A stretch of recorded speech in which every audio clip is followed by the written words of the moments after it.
C'est du fond des entrailles de la terre qu'est né le Velay. Et il a gardé les traces de ces chambardements telluriques. Parmi les gens qui l'habitent, un homme. Un homme à l'écorce rude, mais qui puise dans ce pays une inspiration toute empreinte de délicatesse. La terre, le feu, l'eau, l'air lui permettent de créer une œuvre originale. C'est un artiste.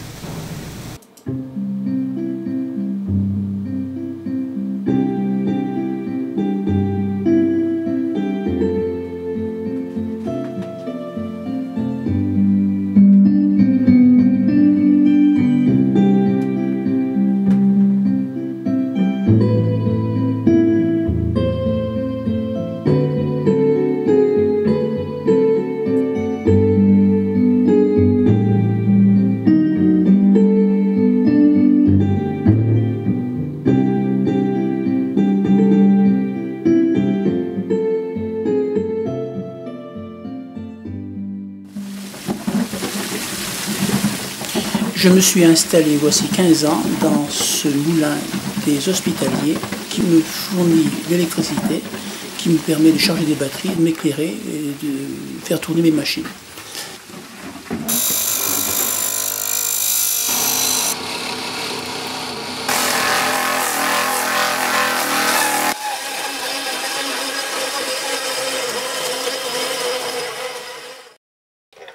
Cette forge est alimentée par un ventilateur de voiture et me permet de fabriquer les outils à pierre ainsi que les outils à bois de toutes les dimensions.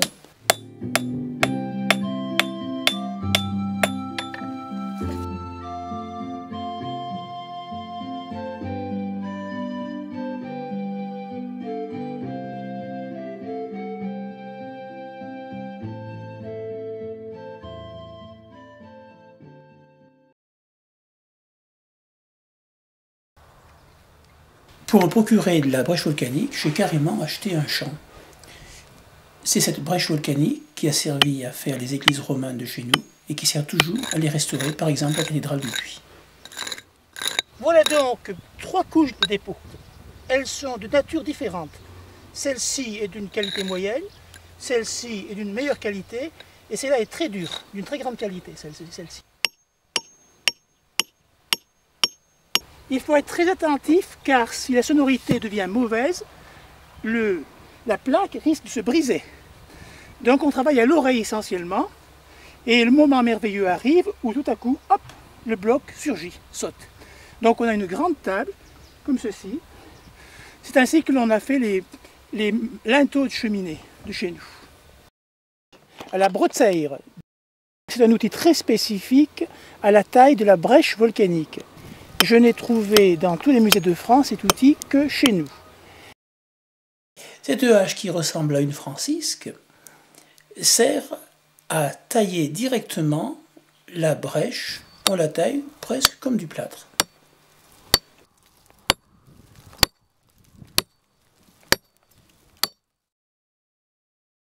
Je vais faire un Saint-Pierre d'inspiration romane. 3 parties, un tiers pour la tête, une oblique pour la clé, et la première partie consistera à dégager le nez, qui bien sûr est un saillant, comme ceci. Il y aura peut-être des barbillons, ici quelques barbillons, puis la bouche.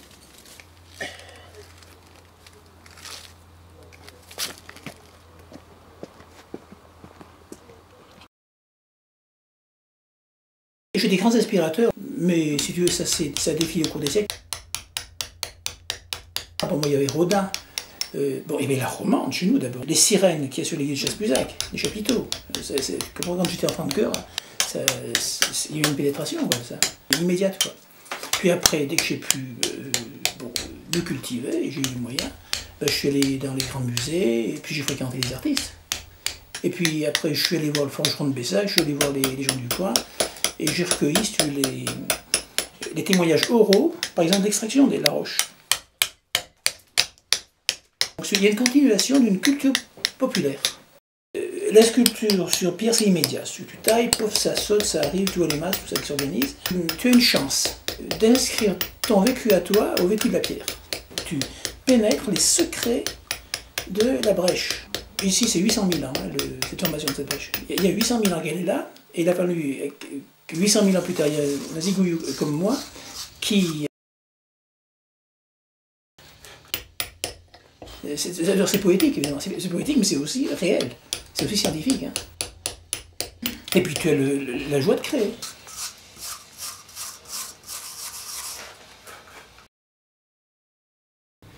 Donc voici de l'ol, chez nous on dit le vergne. Je vais sculpter là une jeune femme dont la brise fait virevolter la chevelure et les vêtements. Donc bien sûr il y aura la tête et il y aura un mouvement tourbillonnant.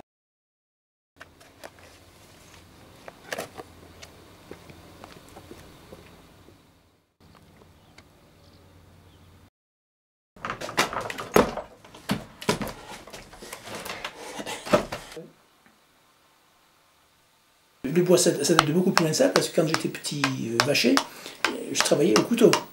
Comme l'avait fait Julien, par exemple, le sculpteur de Marie-Antoinette, hein, ou comme l'ont fait Cubisol de Sauve, là où sont des grands sculpteurs. Quoi. Et puis dès que j'ai pu avoir des outils, j'ai me payé des outils, ben, j'ai fait des œuvres que j'avais en tête. Quoi. Mais là aussi j'ai des inspirations, il y a Henry Moore, il y a Satkin, tout ça, si tu veux, donc c'est des gens qui m'ont influencé, quoi. Mais bon, je suis allé vers une œuvre propre quand même, quoi. C'est une œuvre qui ne doit rien à personne. En fait, tu portes en toi des schémas qui viennent comme ça, qui viennent, bon, tu sais pas trop comment d'ailleurs. Et à un moment, tu dis, il faut que je le réalise. Tu sais pas d'où ça vient. C'est comme ça, ça t'habite, c'est un cheminement souterrain qui t'habite, quoi, puis qui, à un moment, exige sa réalisation. C'est ce matériel, quoi. C'est-à-dire qu'il y a, si tu veux, il y a une, comment dirais-je, un accomplissement qui est terminé, et puis c'est un moment de ta vie, puis tu passes à autre chose. C'est toujours pareil, tu ne veux pas rester sur des poncifs, quoi. Tu vas évoluer, donc c'est une jeunesse, quoi. Et c'est ça l'art. L'art, c'est une jeunesse permanente. Et c'est une remise en question permanente.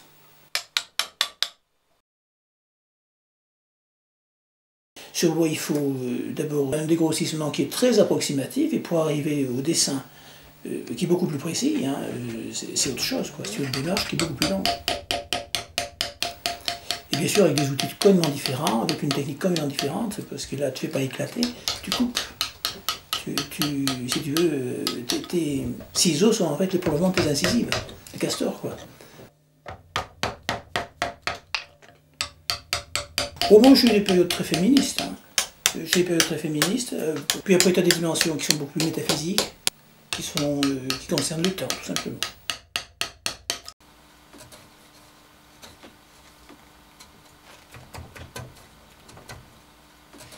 J'approche de la surface définitive grâce à la gouge mais plate, qui est donc presque plate.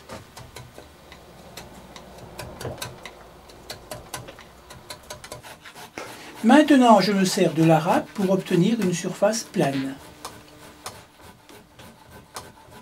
J'utilise des râpes de plus en plus fines.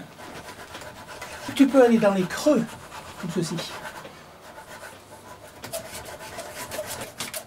Par rapport au râpe, le racloir enlève des petits copeaux, comme un petit rabot.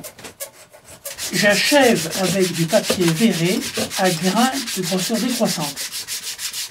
Pour polir, je frotte avec un bout de bois dur. Je traite avec du xylophène et puis je passe la cire d'abeille. Donc c'est mi-cire d'abeille, mi-essence de térébenthine, produit naturel.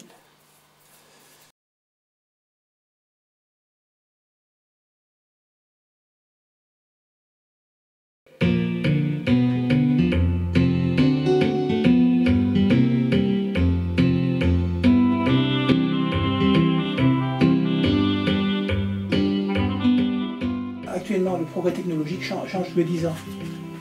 Et en fait, c'est la technologie d'une certaine décennie. C'est en fait, il garde ça en mémoire, c'est une mémoire de l'histoire humaine.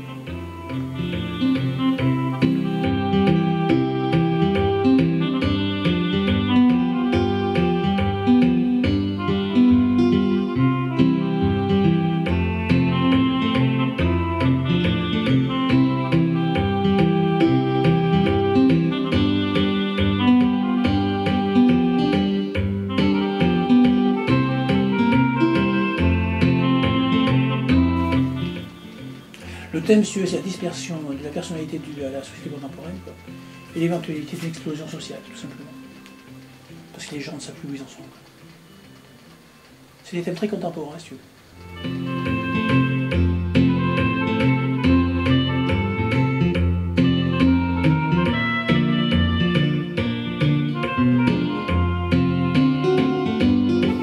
Et le principe, c'est le principe mâle, le principe féminin, quoi, le danse céleste, quelque chose comme ça, quoi. C'est toujours les thèmes des planètes, mais là c'est plus humanisé, quoi. Actuellement, j'inclus dans le bois et dans la pierre toutes sortes de choses. En fait, la matière morte, du plastique, des agates, des rouages. Et ces sculptures correspondent à ma vision de la société contemporaine. Ou bien à des visions poétiques, comme le temps. Mais souvent, des visions un petit peu inquiétantes de la société contemporaine qu'on ne comprend plus et qui nous échappe.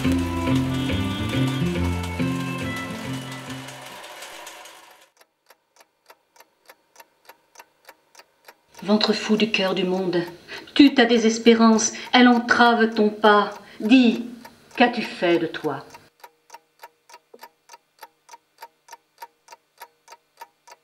En tes fugues latentes se volutent des siècles de miroirs bruissants.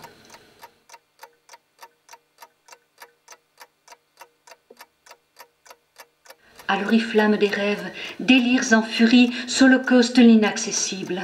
Verbe gris des douceurs, ne renoncez jamais aux lèvres foudres des vents, jamais. Chaleurs alanguies à tout jamais paupières, sable des spalmodies, ventre loup d'éphémère, l'été dessille l'été en courbe d'indolence. Aux paupières mi-closes de mon indéfini, je m'en reviens des rives où s'écorchent les rires. Apprenez-moi le temps. Armure, fièvre flamme, rivière de pétales papillons, au non-retour des algues s'indiffère le néant. Et l'ombre s'illumine, pastelier de ton chant. Dormez, terre, vendangeur d'espace, accoude à ton oreille le moins nu de tes rêves, écarte-les de temps, écarte-les de temps.